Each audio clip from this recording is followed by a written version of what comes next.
don't see it yet. Oh, there it is on Facebook. So, hi there. Hey everyone, I'll give everyone just a few seconds to get situated here. Please say hi in the comments if you're watching this live. If you are listening to the podcast later, drop me a message. I do love hearing from all of you. I've gotten some really thoughtful and kind notes through LinkedIn DMs and Instagram and so forth. So I'm so glad that you guys are enjoying this, the podcast and the content. So I'm really thrilled to do today's. We've got Stephanie Chavez here as my co-host, helping me out, who is, well, my right hand in a lot of ways, but for the sake of this live stream / podcast / show, I don't really know quite what we call it just yet, but she's here fielding your questions. If you have questions, she's the one trying to keep it all together. And yeah, the whole point of this is for you to be able to ask your questions and for me to try and help as many people as I can. It came about from a mix of things. One of those things being that so many of you had questions that you would send me privately. And I thought this forum would be a lot easier of a way to connect with all of you and to be able to answer those questions and hopefully build out our community even more. So every week we pick a topic, I talk about it, I share with you my thoughts, my feelings, my take on what's happening, and then we open it up to your questions. So if you have questions on things around marketing, PR, B2B, please ask them. I will do my best to answer them. So today's topic very specifically is the R word, and that's the recession. That's what we're talking about today. And more specifically, how to market in a recession. I think someone just asked, I'm sure you guys, I've got my chai. So as you know, I always bring my tea. You are welcome to bring yours or whatever helps you. I guess if this is your evening, this does get broadcast across so many countries. So I don't know what time zone you're in, but I'm on the Eastern Seaboard here in the US. So this is my second cup of chai for the day that gets me through it, which for those who don't know is pretty much black tea, milk, and sugar. So there's my secret recipe. And for anyone who's ever been to my house, you know, we make this by the boatload. And this is always the way we welcome our guests. So yeah, that's what I've got. And if you're wondering what I'm sipping on. So yeah, I'm just looking at some of your questions from last time as well. I talked about this in my last article that I published for LinkedIn, which was, you know, the recession is coming. I mean, now, has it officially been dubbed that? No, but it doesn't take, you know, I mean, it really doesn't take a scientist to look at numbers and look at tech stocks are dropping. We've had just some crypto is down, everything's down across the board. And so, you know, this does mean that economic challenging times, call it whatever you want, are you know, they're headed our way. Now, here's the thing. I'm never scared by a recession. In fact, I think it's a little exciting because it can be an advantage in so many ways. And I genuinely believe there's not a bad economy or a good economy. I just think there's different economies and different ways that you have to play your hand given, you know, it's kind of like saying, do you like cold weather or do you like hot weather? I don't know. I'm a all four seasons kind of girl myself. I live in Miami, so it's really hot or hotter or humid or humider. And before that, my home state is Texas. So, you know, I don't mind the heat at all. But look, I love the fall just as much as I love, well, I'm lying. I really do love fall the most. It's my favorite season. Halloween is hands down one of my favorite holidays. But you get my drift. The whole point is that, you know, there's times and seasons for everything. And so the fact that a recession is coming is not a bad thing. In fact, I think it can open up lots of doors. I think we'll see some great wins. I think we'll see a lot of opportunities for the companies that are, of course, smart enough to act. Because what most companies do, and we know this because look, you don't even have to say, oh, we haven't had a recession in a long time. You can only look to the pandemic. And if you look to the pandemic, you'll see like many of the same patterns, right? So people are uncertain and they throw on kind of their brakes and they say, don't stop everything. Wait, what are we doing? And and then of course, a quarter passes by, a couple of months pass by, and then they start to see like, oh wait, why are our results hurting? Well, because you stopped doing the thing that was giving you the results. So then they start saying, okay, we should start things up again, but this time let's be smarter, right? So this is the same cycle that we kind of see repeating over and over. But I think it's a great time to be in business. I think it's a great time to be a marketer.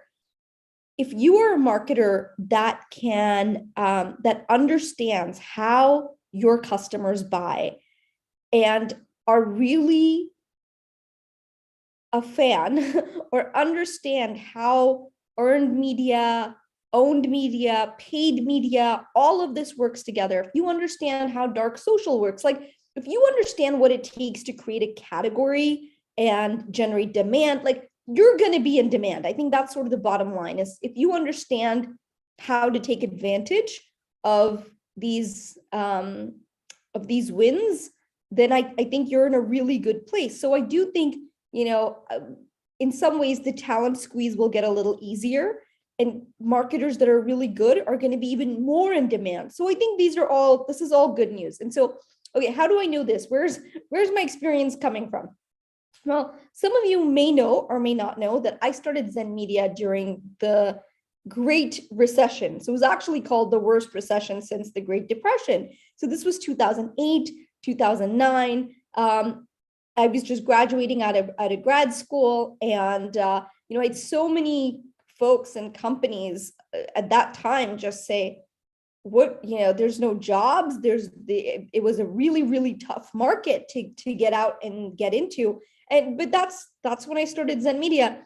And look, despite all of that doom, gloom, whatever, in that first year, we grew 400% alone. So it wasn't like, I've been there, I've done that. I have I don't want to say scars, but I'd say like the badges to prove it. So I know that I think there's a lot of opportunity that the recession creates. It does force you to get more creative. I think this is why what I'm sharing is that if you are creative as a marketer and you exercise that creativity and you marry that with data, not just quantitative data, but qualitative data, asking your customers questions. How did they hear about you? How did they find you? Where do they spend their time? Who do they talk to? Who do they trust? All these things that I think you will do really well. And so what happens is we talked about, there's companies that put on the brakes and then you go 90 days, a couple of months, and then they're like, oh no, things are not working. What do we do? And then they realize, oh, because we stopped doing the things that, that did, because again, it goes back to the title of this show and podcast, which is, it's not magic, it's marketing. But I think now more than ever, it gets treated as such. So look, if you're going to turn that off or, really keep it to mild or just pull back in general, yeah, you may not see the effect right away, but I guarantee it in a couple of months, you absolutely will. The cool thing is for the companies that do double down, there is so much opportunity. I'm actually reminded of one of our clients in the hospitality space, OneDine, which was primarily serving restaurants at the time. They were doing, all kinds of, they have a full scale guest service solution for hospitality in general. But when COVID hit and when the pandemic came, that was a really tough time for them. Excuse me. Because overnight they had so many restaurants shuttering. They didn't know what the future looked like, not just for their company, but for their customers itself, for the industry. And I still remember I got a call from the CEO late, like it was 11 p.m. my time. And, those calls are never, you don't generally call someone at 11 p.m. with good news. I don't know, maybe you do if you're me, because I'm a late night owl, but I think generally people don't. So here I am thinking, all right, I'm going to take this call. I'm going to talk him down the ledge because, he's probably freaking out. And when I picked up, he said, listen, I think this is a great opportunity. How can we really be there for our customers right now when they need us the most, right? What can we do? So they actually made their solution available for free for helping restaurants who had no technology, almost nothing, be able to deliver orders, take orders all remotely, deliver them in parking lots. And so it was the goodwill that they generated. And listen, they made it through the pandemic, as so many of their competitors didn't. But what's really interesting is now on the other side of it, their technology has been embraced not just by restaurants, but by stadiums opening up, hotels. I mean, they actually have so much more market share now than they did before. And part of it was getting through that time, but not from a place of fear, but really from a place, and I think this is just a mindset thing, from a place of generosity and saying, how can we support our customers? Thinking about it from a place of, how do we get our name out there more? How do, our technology can clearly help people who are facing this challenge. And so I think that's also a mindset thing, is if you can think about what does your product or service really solve, how can you be of service?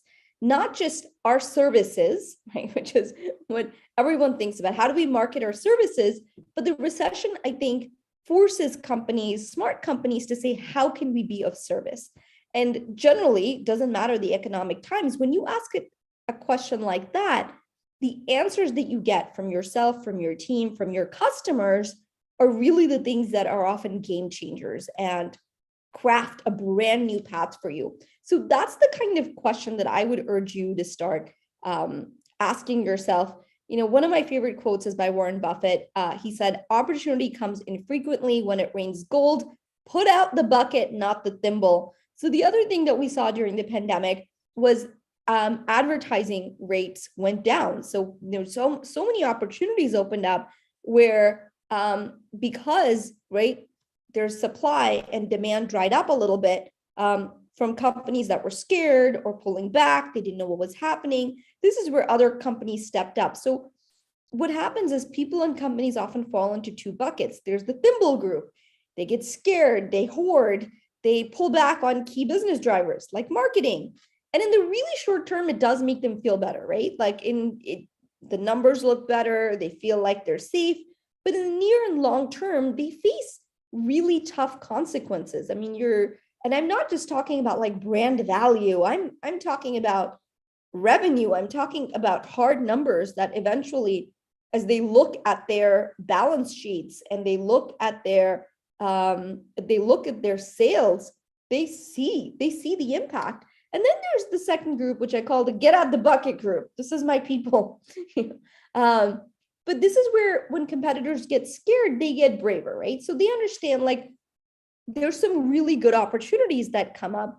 And this is where I think, recessions honestly are a great time where people retire after these things. The whole adage is, right, buy low, sell high. And so there's some great opportunities to be had across the board. I think you just have to be really smart about it. So here's what you can expect if you're marketing in this landscape. Now, whether they rule it an official recession or whatnot, right? These are the things you need to know. And by the way, I'm not a huge fan of people say like recession proof.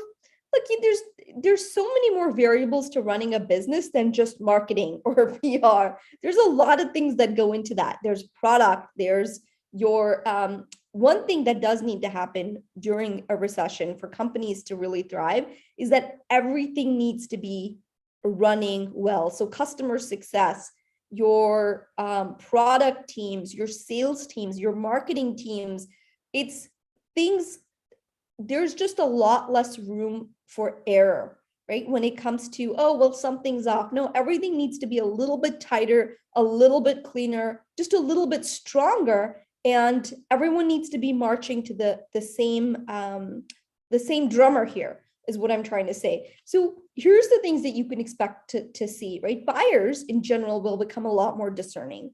So what does this mean? Again, this is what I'm talking about, the margin for error, where people generally, when you have any kind of climate of uncertainty, what you find is there's more fear. Where there's more fear, people need more certainty. They need more security. They're less likely to do things on a whim, or they just need more proof, more reassurance. And so one of the things I've talked about before as well is, look, they're not even looking for the cheapest solution. I think often there's a fallacy of like, oh, if we're not the cheapest, that's no, people don't want the cheapest. That stopped a long time ago. If you see Google results, it's actually really fascinating to see the data, is that when the internet first came out, you saw people looking for cheapest, like cheap whatever.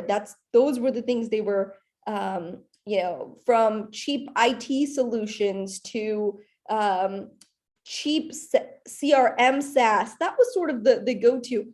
What you see in much more recent days, and by recent days, I mean recent years, is they're looking more and more for the best. So they're looking for the best IT solution. They're looking for the best CRM. They're looking for best marketing, best PR. They're not looking for cheap. They want best value. So these are the things that I think you'll have to really think about and say, knowing that our buyers are discerning, knowing that it's going to take more reassurance, knowing that it's going to take more third-party credibility. What are we doing about that? The other thing we can definitely expect to see is that sales cycles are going to get longer. That's just a thing. Again, why? Because buyers are getting more discerning. So they don't want to make mistakes. They take a little bit longer to do their due diligence. And part of what you're also going to see is that, whoever's de facto market leader in the marketplace is going to win more and more of the business. And it's not about who's the best. It's simply about who's perceived to be the best. So if the perception is that your competitor is a better choice than you are, you're going to lose business to your competitor. But if the perception is that you are the safer choice, so safety becomes a very crucial theme element across the board. How can you show your prospects, your customers, that you are the safest choice? I mean, there's nowhere you see this more than in B2B. Again, part of that isn't just what you say about yourself, but all these decisions that get made in dark social, where you don't see them, in LinkedIn DMs, in Slack channels, in WhatsApp groups, in Telegram groups. This is where all these conversations are occurring. Part of what will happen is when you don't see that for a long time, some companies and marketers might begin to feel like it's not working. So that's why it's so important to understand how people are making these buying decisions. Just because you can't see it doesn't mean that it's not working. I also think, and we already started seeing this, I thought it was kind of fascinating. I noticed this, but there'll be a real rebalancing that occurs within organizations that are just so sales heavy. Right now, at a lot of B2B companies, what marketers do is sales, but it's called marketing. True marketing is a whole different thing. And so I think what's going to happen is these departments, these organizations are going to have to even out a little bit, because they're going to realize that like contact info doesn't mean a lead. You can't just drag people caveman style, right? And say, here's your lead. You're going to have to let marketing drive sales. So this means that we will actually see a shift, I believe, from a little bit more of the hard sales to more marketing. I'm not saying people aren't going to try the hard sales. They will, and they'll realize it's really not working. And then they'll start to reevaluate. So this is good. People will ask questions and more will get allocated to customer success and product, marketing, PR, which is all good. I think a rebalancing needs to occur. And this was, in many ways, of everything that I'm sharing with you, this was sort of my hypothesis, that I thought, that shift will occur. But when I saw all the tech layoffs that have been happening, Bolt, for example, many of their HR folks have been putting together spreadsheets and Airtables of folks that have lost their position or been laid off for anybody else that might be looking for talent, which I think is a wonderful idea, way to use power of crowdsourcing for good. But what I thought was fascinating is I was looking at that data. So many of the positions that were cut were actually in sales. And so I do think there will be more sales talent available too in the marketplace. And if you are in sales, I think it's a really good time to get acquainted with digital selling and broaden the way you think about sales beyond just Like if all you've done is outbound and that's your thing, you're going to have to start looking a little bit more broadly. Thinking about putting yourself in the shoes of your customers, asking those tough questions. How do they prefer to buy? How are you selling? What's that disconnect? And how can you bridge that? If you ask these types of questions, I promise you'll have so much more success than your competitors who may not be asking those questions. And speaking of questions, I think one thing that will get questioned is assumptions. So we saw this during the pandemic too, which is really ultimately a good thing, right? Again, you see kind of two buckets. You see companies that go into what you always do when there is a potential uncertain situation, when lock down, pull back, like these are some very patterned behaviors you can see. I think smart companies, they'll start asking more questions. Do we really need to be spending this much on Google AdWords? Do we really have to go to that trade show? And we saw this again during the pandemic where people said, do we really need to go to that trade show? Like, or in many cases, if those trade shows went away completely or events, people ask themselves, like, where else can we engage? How do we get these leads? Why does our competitor, this is one we hear a lot, why does our competitor get more press than we do? Well, because they've actually invested in PR. So if you do these things, you too shall have press. So I think I think you see a lot of these questions being asked. That's a good thing. So we don't just default into behaviors of, well, this is what we've always done. It's always been all sales driven and marketing comes second, or marketing, is really a on-demand collateral center for sales. And so asking these questions is good. Now, as a marketer, what I would urge you to do is start asking these questions of yourself and your team before your CEO does, before your board does. I think that's so important, because if they come to you with these questions, and very likely they may, one, you'll already have answers to these questions. And two, if you're actually thinking about these questions first, it shows a certain proactiveness that I think healthy companies really appreciate. Now, I say healthy companies because, listen, I talk to a lot of marketers, and it makes me sad when I see some really good marketers working in companies that I don't know if they're ever going to get it or appreciate what they're bringing to the table. So if you find yourself in that sort of scenario, I'll be really honest with you and say that you should consider another opportunity, because part of marketing, to be able to do your best work, certain forces have to align. The leadership has to get it. The mindset has to be there. They have to be open to how you measure it. They have to be open to understanding how earned media works, how shared works, why owned is as important as it is, how dark social functions. And if they're not open, so no one understands all of this all the time, and things change very quickly. But as long as they're open to understanding this, they're open to being educated, then I think you're solid. So, I've talked about this. I think that the three marketing shifts become even more pronounced. So the splitting of social and media, where social is your inner circle. These are people you talk to, you trust. Media is things you consume even from strangers. That's all the consumption that occurs.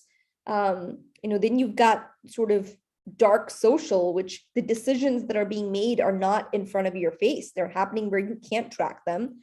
Software can't track them. Does not mean that they're not happening. And the third is the idea of that messy middle that if you guys have heard me talk before, or if you haven't, definitely check out the earlier podcast I did on that, because I talk about, and this was all based on Google's research, which is, God bless them. They spend millions of dollars on this stuff. So why not learn from it? And they talk about how decisions are made, and when there's a trigger point, and then, folks are evaluating and exploring options, and then they buy.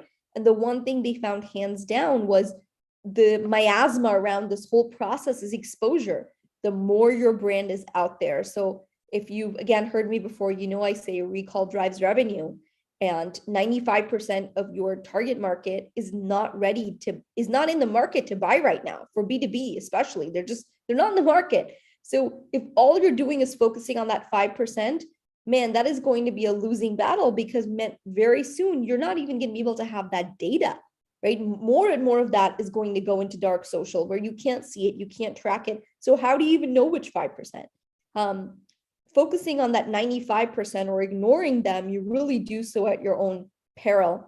So anyway, so these are the big shifts that I see happening when it comes to how businesses change during a recession, the role marketing plays, and I hope that this information helps you. I hope that as you're listening or watching this, that you have some good takeaways of how you need to approach your marketing and come at it from just a different angle. Because I think by the end of it, because look, all recessions end. Eventually, we'll get back to a bull market again. That's really where you're going to see the results. And one of the other things I've talked about, I don't know if I've ever talked about it on the live or podcast, but I certainly have in my keynotes, is this idea that, good marketing is like a jaguar effect.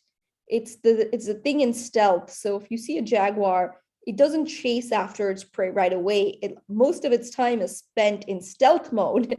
And so when it does have its prey in sights, it just takes off. And so companies spend so much money on trying to be innovative or look at the thing that's really going to help them 10x or whatnot. Well, if you do marketing and PR right, it's really going to be the thing that gives you that advantage, but it's the patience, the jaguar effect. And that does mean having all your I's dotted, your T's crossed. So when you have that moment, you're really able to take off. And there is, if you're familiar with Malcolm Gladwell's work on the tipping point, it's very similar to that. You're doing all of this, you're building, and eventually you hit a certain point where customers are seeking you out, people are wanting to work with your company, and that is quite an impressive shift.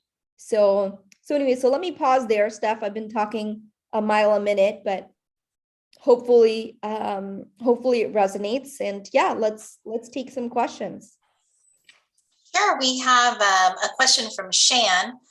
He thinks, essentially that recession is good for trimming the fat and being focused, but he wants to know how bad you think the recession will get.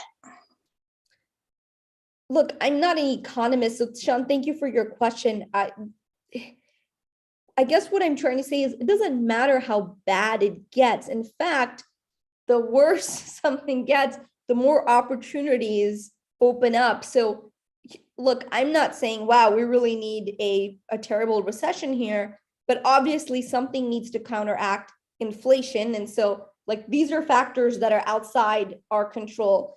The way I even approach my life is boxes, things I can control and things I can't.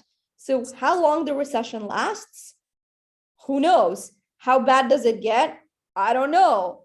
But I also like to think, like, despite all of that, what do I know to be true? What are things I can control? So these are the things I know. That the question that you're asking is what all your buyers are asking. Is it going to get really bad? Should we be, and I'm not saying you're saying this in particular, but should we be scared? Should we pull back? Should we, and I think cutting the fat is such an interesting phrase, because I don't think most companies even know what the difference is between fat and what's actually helpful. I feel like it's similar to diet fads or whatnot. I feel like every other year I read something where it's like, sugar's bad for you. Nope, sugar's good. Nope, fat's bad for you. Wait a second, fat is good. So look, I think the questions of how long does this recession last, what's happening, I don't know, man. My guess is as good as anybody's guess. The things I do know, buyers are discerning. There really needs to be a shift happening towards third-party credibility. Sales cycles are going to get longer because people have all these questions. When we have questions and uncertainty, everything takes longer. We make decisions slower. Things will have to run a lot more in sync. I think when times are like when you're on an upswing, you can have kind of a break between customer success and product, or your marketing can be but your sales can help pick up the slack, or vice versa. In recessionary times, everything needs to be a little tighter. It needs to run more in sync. So I think in that way, rather than like cutting the fat, I think it's better to ask, what is expendable? And part of that starts with what have we always done traditionally, and question some of those assumptions. I think for a lot of companies, it'll be adding things, it'll be doing things they haven't done before. You know, as lauded as PR is in the B2C world and accepted as it is, B2B still has a long ways to go in understanding what it means to really engage, not just with traditional media, but influencers, understanding how dark social works, how people engage. I mean, these are the kind of questions that I hope people start asking. And look, you just have to ask your clients, you just have to ask your prospects, how do they make decisions? What do they read? Who are they influenced by? It's not rocket science, but I do think we have an unhealthy obsession with analytics, with numbers, that everything needs to be everything needs to be trackable. And I don't think everything is trackable. Now, the things that matter, sure. And so I guess I'm a big proponent of qualitative research and asking your customers questions and just look around, see how people are making decisions. When I graduated in 2008, when I started the company right out of grad school and into the recession, I thought social media was going to be huge. I thought Twitter had 2,000 users, and I was stoked. I was thinking, wow, companies are going to be lining up for this stuff. And man, it was quite a it was an interesting wake-up call, because I remember talking to companies and they would look at me like I was crazy. They said, what is Twitter? Like, forget, business. We don't see this ever playing a role in anything that we do. Facebook is the thing my 13-year-old uses. Like, it just opened up to colleges. We see no value in this. And many of these companies were the same ones that thought the internet was a fad. I can't tell you, oh my God, if I had a penny for every time someone told me social media is a fad, this is a fad. It's just, yeah, it's kind of baffling to me. I think in retrospect, I also had the opportunity and kind of the advantage of being in grad school. And so my job was literally to observe, right? Like, look around, attend things, which is why I think so much cool stuff does come from academia. Not that it always makes its way as fast or efficiently downstream, but I think that's sort of fascinating, is to be able to look at, the research that comes out and say, what does this predict? What does this tell us? And for me, the writing was really clear on the wall. Like, I was baffled when I went to these corporations and said, where do I sign up? I want to work in this. And they said, work in what? We don't have a department for that. The industry didn't exist. I think people are always kind of shocked when I tell them that when I got out, the reason I couldn't get a job out of grad school, I had a master's in organizational communication and technology, a 4.2 GPA. I don't even know how that happens, okay? But I had a stellar GPA. I was so pumped. I had my thesis on Twitter. Like, I thought I was hot stuff getting out of school. And let me tell you, it was a cold bucket of ice water that corporate America dumped on me as I got out and said, wow, come on, who wants this talent? And all I got was crickets. I mean, 18 job interviews, guys. I went on 18 job interviews only to be rejected, not because they didn't have jobs. I mean, sure, recession, whatever, but because the industry didn't exist. I remember going to South by, there were 200 people at Interactive. It was just, I know it seems so foreign today, but that's how it was. And so, yeah, I think it's just really interesting to have that lens. And if you just look around, if you just stop to see, how do people actually make buying decisions? What actually influences them? And it's, by the way, I also think it's interesting because people love to say outbound is dead, inbound is in, blah, blah. No, it's not like, people often assume that I think cold email is a terrible way to get business.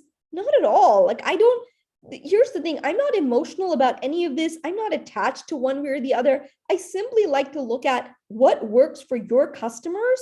What are they engaging with? And so does cold email work? Yeah, absolutely. Does it work in a silo? No, people are not dumb. They go Google that stuff. They ask their colleagues. They do their homework in dark social. So whether you get a response or not is not just totally on the basis of that. There's the 95-5 rule. Are they in the market? Are they not? If they're not in the market for your services, it doesn't matter how many cold emails you send, you're not going to immediately get them. They're not in the market. So anyways, thank you for that question, Sean. Obviously, I had a very long answer for you, but hopefully helpful and answered what you were looking for. Thank you, Shama. The next one is from Norm. So he wants to know what to do because his boss has already cut his budget for marketing. So what should he do?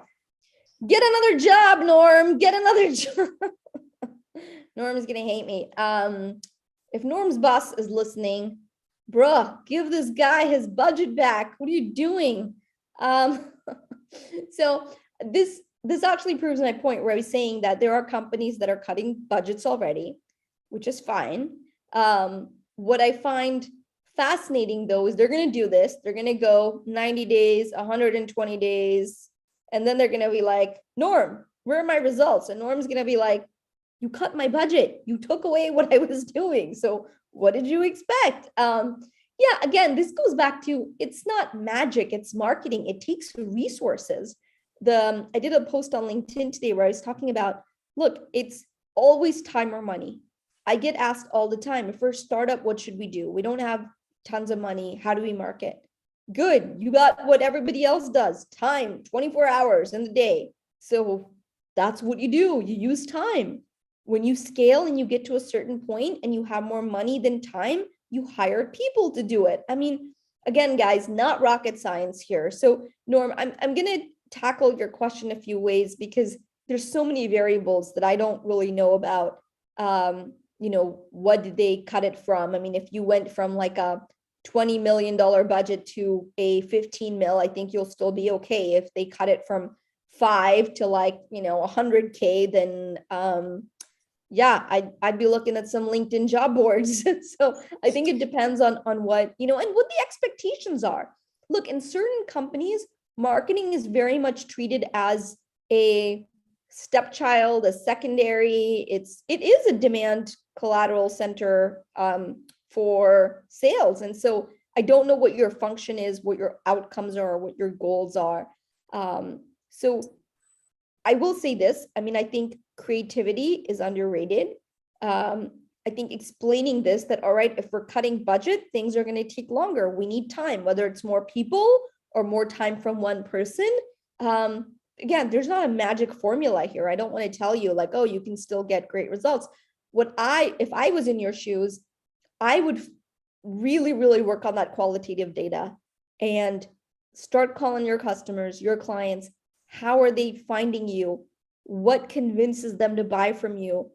Doing this is just going to be such a massive difference, because then you can take the budget that you do have and you can focus on one or two things, where channels, maybe it's LinkedIn, that's where all your clients are, that's where your prospects are, and double down on that channel. So you may have to get a little more streamlined. So I think creativity, I think streamline some of your activities, but rather than cutting things across the board, which is so common because everyone says, oh, we're just going to cut everything by 20%. It never made sense to me. Much better to look at the overall picture and just look at your customers, your prospects. How are they finding you? What's your differentiator? What's your third party credibility like? What makes you stand out, and doing a better job telling that story itself. So yeah, Norm, I'm trying to answer your question without having a lot of data, but at least I hope that's helpful in framing in that way. So that's where I would start. I would start with your customers, your data, not just quantitative, because you're going to be so limited, because when you look, it'll just say Google Direct. It's not actually going to tell you anything. You've got to just start picking up the phone, calling your customers, calling your clients, doing some real world Sherlock Holmes level sleuthing to see what moves the needle for them, and then choose one or two of those platforms and double down there. That's going to give you way better bang for your buck if your budget's been cut. Thank you, Shama. And Joubert, I apologize if I mispronounced your name. He just had a really good statement, which I love as a PR company. He said, use the time to scale by personally branding your business through earned media, which I know is something we've seen a lot of with CEOs and C-suite executives, you know, really coming out there and putting themselves out there to brand their business. Yeah, great statement. And thanks, Steph. Yeah, look, this goes back to time or money, right? Like if your leadership is not taking a platform, if they're not using their voice, then that's such a missed opportunity. And people think that you have to be gregarious or extroverted. Not at all.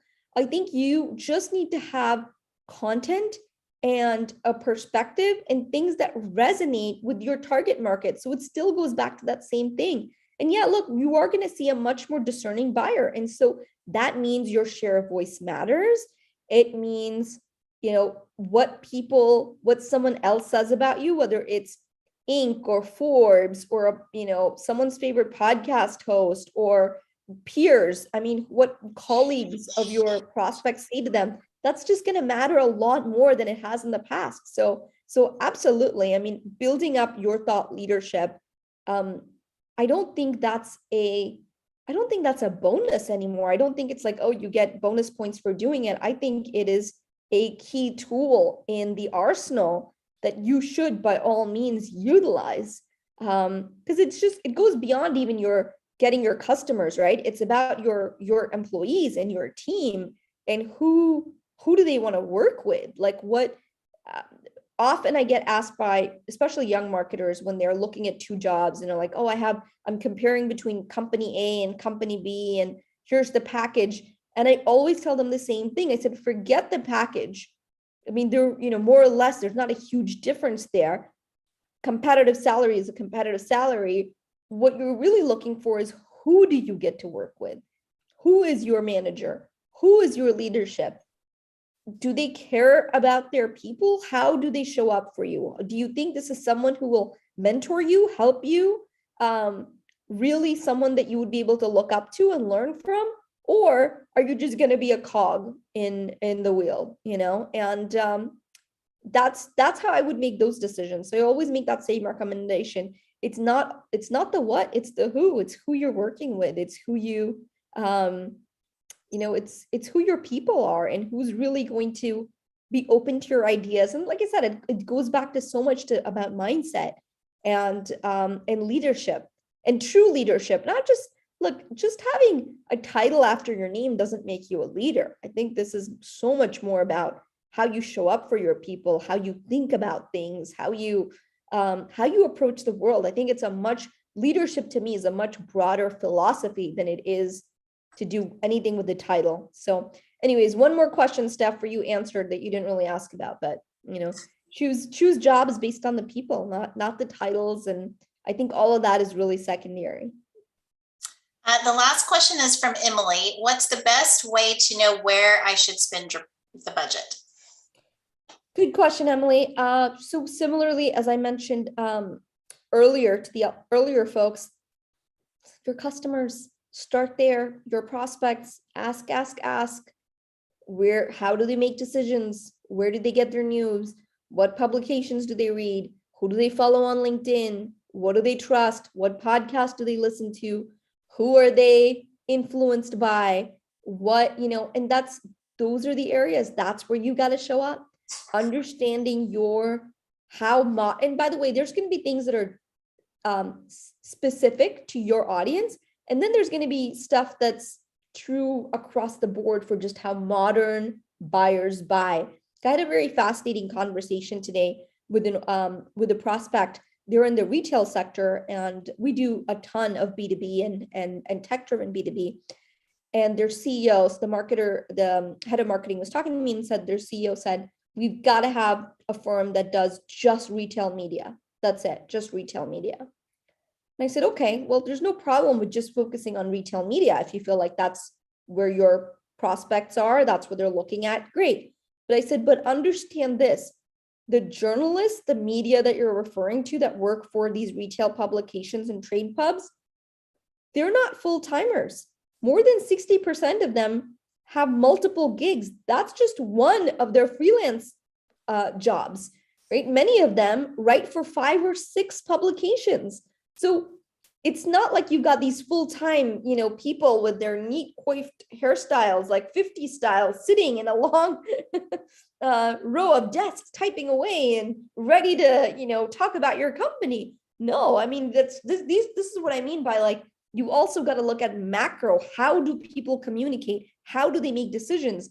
The power of dark social, this idea of messy middle, how social and media are splitting, understanding the macro and then layering on the things that you know about your verticals that are specific to your customers.